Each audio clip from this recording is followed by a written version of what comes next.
Rian udah masuk, Rian? Sudah Pak, sudah. Kasih tahu ya teman yang lainnya supaya masuk Baik Pak, baik, Zoom baik. sekarang.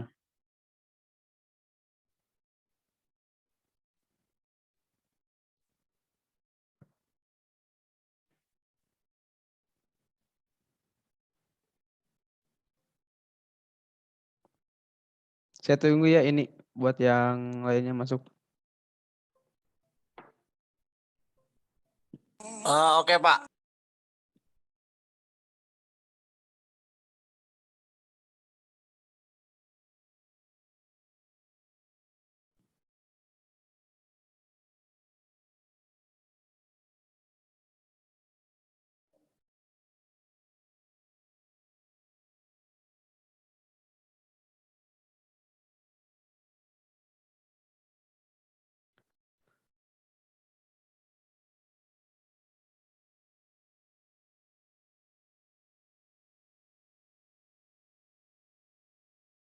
Bentar saya lihat dulu. Kayaknya udah ada semua ya. Oh ini. Bagaimana kabarnya? Ini semuanya sehat? Alhamdulillah Pak sehat. Alhamdulillah Pak sehat. Alhamdulillahirobbilalamin. Oke, kayaknya udah ada semuanya ya. Pembelajaran saya mulai ya. Bismillahirrahmanirrahim. Assalamualaikum warahmatullahi wabarakatuh. Waalaikumsalam warahmatullahi wabarakatuh. Alhamdulillahirrabbilalamin. Wa bihi nasta'inu ala umuri dunya waddin. Wassalatu wassalamu ala asyrafil anbiya'i wal mursalin. Wa ala alihi wa sahbihi ajmain amma ba'du. Alhamdulillah pada kesempatan kali ini, di pagi hari ini kita masih bisa bertatap muka, melakukan pembelajaran meskipun secara online ya. Belum bisa dilakukan secara tatap muka langsung di kelas. Sebelum masuk ke pembelajaran, di sini ini saya mau absen dulu ya. Rian Jailani ada? Hadir Pak, hadir. Hadir, ya. Terus Gipar Ramdhani Hadir Pak, hadir. Present. hadir. Terus ini juga ada Abin Hermandi. Ada? Kayaknya Pak lagi Oh iya, gak apa-apa. Nanti suruh masuk ya temennya. ya Pak.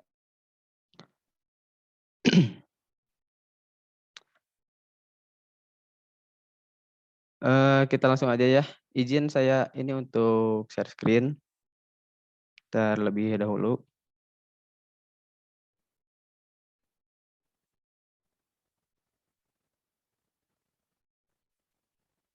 Ini udah ada share screen-nya.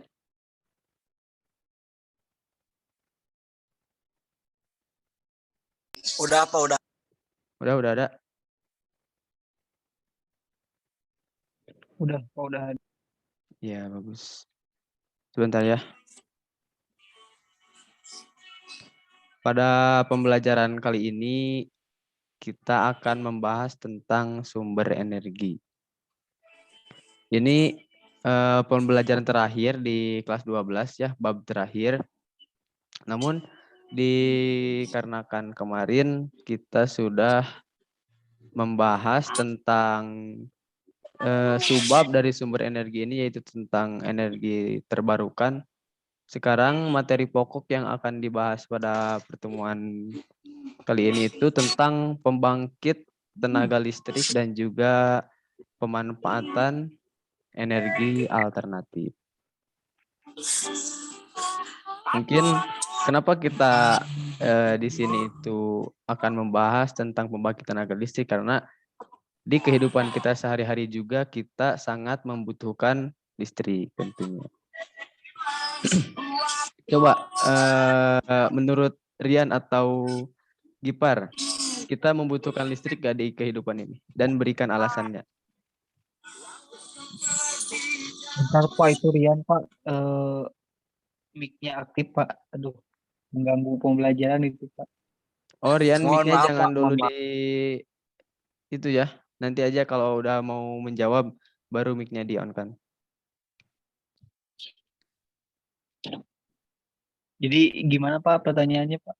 Iya, tentang pembangkit tenaga listrik. Apakah kita itu membutuhkan listrik dalam kehidupan kita sehari-hari?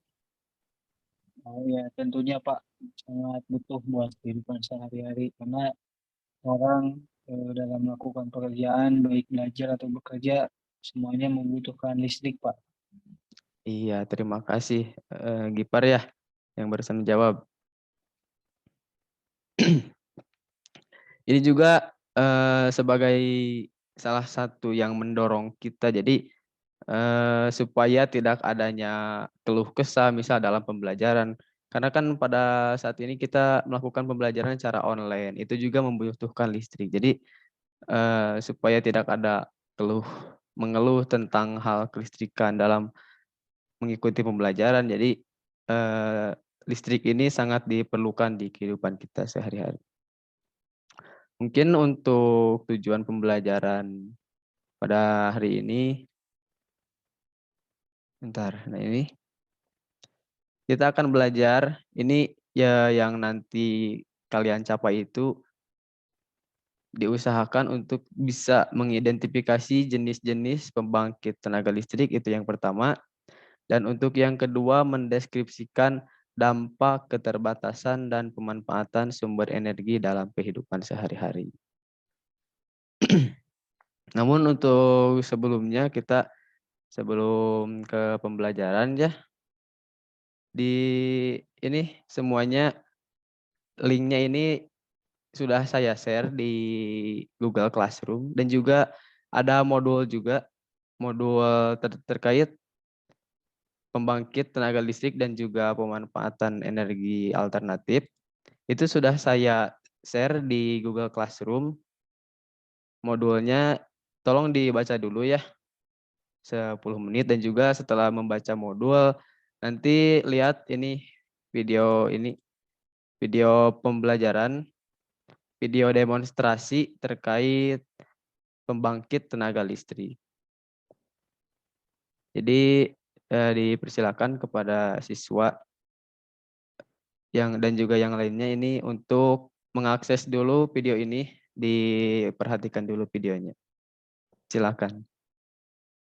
Saya tunggu ya, nanti masuk lagi ke Zoom meeting ini. Iya Pak. Ya,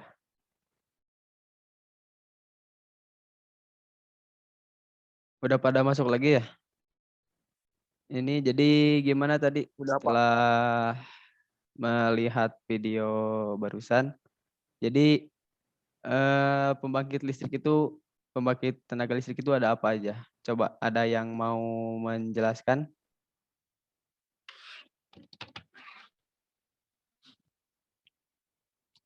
Siapa? Barusan teh Pak kuotanya keburu habis jadi gak keburu kelihat itu Pak. Oh iya. Yang lain ada? Jadi Pak, untuk pembangkit listrik itu ada pembangkit listrik tenaga air, pembangkit listrik tenaga surya, pembangkit listrik tenaga uap, dan pembangkit.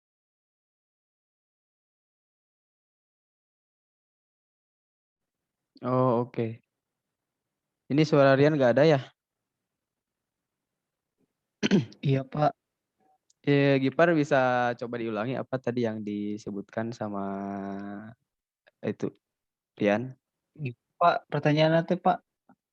Ini terkait yang tadi di video demonstrasinya itu. Jadi pembangkit tenaga listrik itu ada apa aja?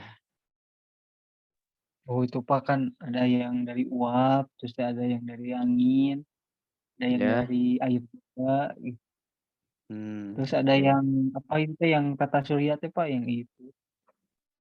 Ya, pembangkit listrik tenaga surya ya.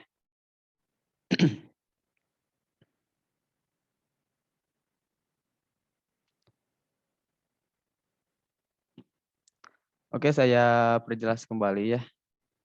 Di sini terkait pembangkit tenaga listrik. Nah, ini jadi pembangkit listrik adalah sebuah alat yang dapat membangkitkan dan memproduksi tenaga listrik dengan cara mengubah suatu energi menjadi energi listrik. Nah, ini yang disebut energi di sini misal dari energi matahari, energi tata surya ataupun energi nuklir, energi air, lalu energi angin bisa dirubah menjadi energi listrik.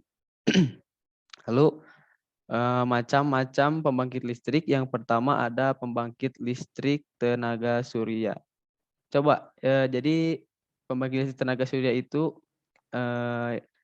yang dirubahnya itu dari energi apa ke energi apa? Ada yang bisa menjawab? Dari panas ke listrik, Pak. Iya, dari panas matahari ya. Jadi untuk yang pertama pembangkit listrik tenaga surya ini dapat digolongkan sebagai yang ramah lingkungan, hemat, dan juga efektif. Karena kita hanya menggunakan energi yang sudah ada sejak dulu, yaitu energi matahari. Dan juga kelebihan pembangkit listrik tenaga surya ini energinya yang sangat kuat sehingga menghasilkan listrik yang sangat banyak. Lalu yang kedua ada pembangkit listrik tenaga air. Untuk yang pembangkit listrik tenaga air ini, kita mengandalkan kecepatan arus air yang digunakan untuk menggerakkan turbin yang berfungsi sebagai pemicu arus air yang dibutuhkan. Ini kalian pernah melihat pembangkit listrik tenaga air? Pernah, Pak, pernah. Nggak lihat. Yang turbinnya itu muter ya. Nah itu putaran itu yang dipacu sebagai pemacunya untuk menghasilkan listrik nantinya. Lalu yang ketiga ada pembangkit listrik tenaga angin. Untuk yang pembangkit listrik tenaga angin ini memanfaatkan energi besar dari angin. Coba di sini ada yang tahu nggak di mana penghasil energi listrik terbesar yang menggunakan pembangkit listrik tenaga angin?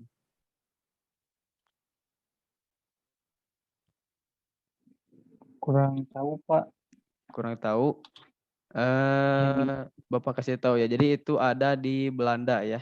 Soalnya di Belanda kan banyak itu yang pembangkit listrik menggunakan tenaga angin. Lalu yang selanjutnya ada pembangkit listrik tenaga uap. Jenis pembangkit ini menggunakan energi uap untuk hasil kinerja pompa air yang berkumpul dengan batu bara serta minyak. Jadi untuk pembangkit listrik tenaga uap ini sangat harus mendapatkan suhu tinggi untuk nantinya bisa menjadi listrik ya. Tentu saja dalam prosesnya itu disimpan dulu di generator. Yang selanjutnya ada pembangkit listrik tenaga panas bumi. Pembangkit listrik untuk yang tenaga panas bumi ini memanfaatkan energi panas bumi yang juga cukup melimpah. Karena kan di dalam perut bumi ini sangat panas ya, jadi itu banyak, sangat melimpah sekali energi panas bumi ini. Yang selanjutnya ada pembangkit listrik tenaga gas. Untuk pembangkit listrik yang satu ini memanfaatkan bahan bakar fosil sebagai sumber energi. Yang selanjutnya ada pembangkit listrik tenaga ombak. Mungkin kalian sudah tahu ya apa itu ombak. sudah, Pak. Dan yang selanjutnya pembangkit listrik tenaga nuklir. Nah, ini untuk yang pembangkit listrik terakhir ini menggunakan energi panas yang dihasilkan oleh reaktor untuk memutar turbin uap. Dari turbin ini energi mekanis diubah menjadi energi listrik. Mungkin, seperti itu untuk pembahasan tentang, pembangkit tenaga listrik. Lalu yang selanjutnya di sini ada dampak penggunaan sumber energi dan juga pemanfaatan energi alternatif. Mungkin, untuk pembahasan terkait dampak penggunaan sumber energi dan juga pemanfaatan, eee, kalian kan sudah dibuatkan kelompok ya di pertemuan sebelumnya. Pak. Jadi, nanti kalian diskusi secara berkelompok, menganalisis dan juga mencari informasi terkait dampak penggunaan sumber energi dan juga pemanfaatan energi alternatif. Diharapkan, per kelompoknya itu aktif ya, karena nanti juga, saya akan membuka break room untuk anggota kelompok-kelompok yang lainnya. Jadi kita pisah-pisah kelompok, lalu di break room tersebut silakan kalian berdiskusi, mencari informasi dan juga menganalisis terkait dampak penggunaan sumber energi dan juga pemanfaatan energi alternatif. Nah, nanti kalau sudah beres ya nanti, saya kasih waktu mungkin sekitar 20 menit untuk berdiskusinya. Kalau sudah beres berdiskusi, nanti hasil yang sudah didiskusikan dituangkan di dalam laporan ya, laporan hasil diskusi, lalu nantinya dipresentasikan. Boleh semua anggota kelompok atau boleh dari perwakilan kelompoknya untuk mempresentasikannya. Bisa dipahami? Bisa Pak, bisa. Ya. Jadi silahkan ya, ini saya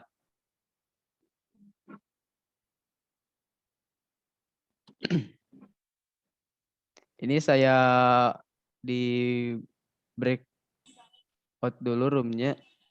Nanti kalian diskusi secara berkelompok ya, untuk menganalisis dan juga mencari informasi terkait dampak penggunaan sumber energi dan juga pemanfaatan energi alternatif.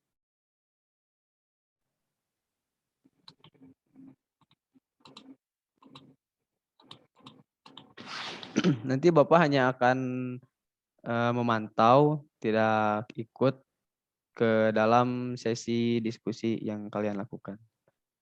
Silakan ya, ini sudah saya pisah-pisah kelompoknya. Silakan untuk berdiskusi, saya kasih waktu 20 menit ya. Oke, sudah 20 menit ya, kita kembali lagi ke ruangan utama. Jadi silahkan, kelompok mana dulu yang mau, membahas atau menjelaskan hasil dari tadi diskusi dengan kelompoknya terkait dampak penggunaan sumber energi ataupun pemanfaatan energi alternatif. Misal kalau dari dampak, baik itu dampak positif ataupun dampak negatif, silakan siapa yang mau menjelaskan? Baik Pak, saya Gipa Ramdhani, perwakilan dari kelompok pertama ingin menjawab untuk yang dampak penggunaan sumber energi dari hasil diskusi. Ya silakan. Gipar ya? Sebelumnya untuk yang tadi setelah kita melakukan diskusi selama 20 menit, kita sudah menemukan beberapa hal penting yang kami dapatkan yang mengenai tentang energi, baik itu energi dari minyak bumi, gas, batu bara, dan yang lainnya. Untuk dampak di kehidupan sehari-hari, untuk dampak positifnya itu sangat banyak. Apalagi dalam mempermudah melakukan pekerjaan, berarti pekerjaan untuk melakukan pekerjaan sehari-hari. Khususnya untuk dalam berkendara, gitu kan menggunakan bensin, ya kayak gitu. Itu kan Ya. kalau nggak ada bensin, nggak akan sampai bisa berjalan gitu kan kendaraan. Baik itu kendaraan bermotor atau mobil. Terus kemudian dampak positif yang lainnya, terus saya yang tadi kan yang udah kita jelasin dari awal tentang listrik juga kan itu dapat mempermudah kita dalam bekerja. Ya. Terus yang lainnya ada nih yang kalau dari energi air itu kan bisa dirubah ke listrik juga, terus yang dari sumber energi dari yang matahari bisa dimanfaatkan juga gitu. Tapi di sisi lain dari itu ada juga dampak negatif yang ditimbulkan, Ya, apalagi penggunaan bahan yang emang benar-benar terus digunain gitu kan, apalagi kayak minyak bumi, gas yang kayak gitu kan itu gak bisa diolah lagi iya, atau diperbaiki lagi gitu kan kalau udah gak ada pastinya udah habis itu. Nah, untuk kerusakan lingkungan pun sama gitu. Apalagi yang keracunan gas gitu kalau yang dari hutan mungkin kebakaran hutan terus banjir yang kayak gitu. Nah, itu mungkin dampak negatif yang kalau penggunaannya secara berlebihan. Nah, mungkin itu Pak yang dapat kelompok pertama sampaikan. oke, baik, terima kasih Gipar ya. Ya, tepat sekali. Mungkin di sini juga saya langsung saja mengulasnya. Untuk penggunaan sumber energi tentu memiliki dampak bagi kehidupan. Seperti yang tadi Gipar sebutkan ya, untuk dampak positifnya itu sangat banyak sekali. Misal sebagai energi atau bahan bakar itu misalkan minyak bumi dan juga batu bara ataupun gas. Lalu sebagai bahan jenis industri seperti industri pesawat, kendaraan bermotor. Nah, untuk bahan konstruksi juga bisa. Ini pemanfaatan dari energi yang ada di bumi ini. Lalu untuk bahan membuat perhiasan seperti emas dan juga intan. Namun di balik adanya dampak positif juga tentu ya. Ini ada dampak negatifnya. Namun tidak boleh kita melakukan untuk dampak negatif ini.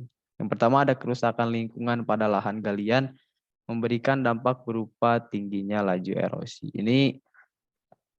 Tingginya laju erosi ini bisa nantinya menyebabkan banjir juga. Lalu kalau udah ada banjir nanti kan energi-energi yang sudah ada di bumi ini nantinya bisa terhambat proses kegunaannya untuk nanti kita gunakan. Lalu lokasi pertambangan kadang berada di tengah hutan sehingga merusak ekosistem hutan. Lalu tercemarnya sungai dan wilayah perairan lainnya oleh bahan-bahan kimia berbahaya dan beracun dari proses pengolahan hasil tambang. Mungkin itu untuk penggunaan sumber energi, baik dampak positif maupun dampak negatifnya.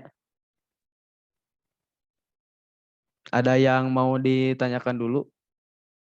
Ini Ini dari tidak ada, Pak. tidak ada. Yang lain ada yang mau bertanya dulu? Mungkin penjelasannya sudah cukup sampai di sini untuk pembelajaran kali ini. Tidak ada yang mau ditanyakan?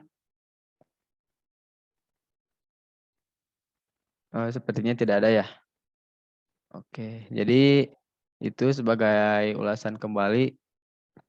Dan untuk tugas di pertemuan hari ini ya, tugasnya itu yang tadi kalian sudah membuat laporan hasil diskusi, diperbaiki lagi ya laporannya. Lalu nanti dibuatkan infografisnya, dikirimkan di Google Classroom. Nanti saya buat link untuk pengumpulannya. Ya, jadi diperbaiki lagi tadi hasil laporan dari hasil diskusi yang sudah ditulis, namun nantinya dituangkan dalam bentuk infografis, lalu dikumpulkan di Google Classroom. Mungkin seperti itu dan juga ini kan bab terakhir ya, pembahasan terakhir di kelas 12 semester 2 ini. Jadi untuk minggu depan mungkin kita akan latihan mereview soal-soal terkait materi sumber energi ini. Jadi nanti boleh baca-baca dulu untuk minggu depan kita akan latihan soal ya. Karena ini pembahasan terakhir di kelas 12 semester 2 ini. Mungkin untuk hari ini dicukupkan sekian. Semoga ada manfaatnya di pembelajaran kita pada hari ini. Tetap jaga kesehatan ya, dan semoga kita segera melakukan pembelajaran secara offline, secara tatap muka, tidak selalu dengan secara online, supaya pembelajarannya kita lebih bisa berinteraksi lagi dengan aktif. Oke, kalau tidak ada yang ditanyakan juga tadi, mungkin sekian dari saya. Dicukupkan ya. Wallahul muwaffiq ila aqwamit thoriq. Wassalamualaikum warahmatullahi wabarakatuh. Waalaikumsalam warahmatullahi wabarakatuh.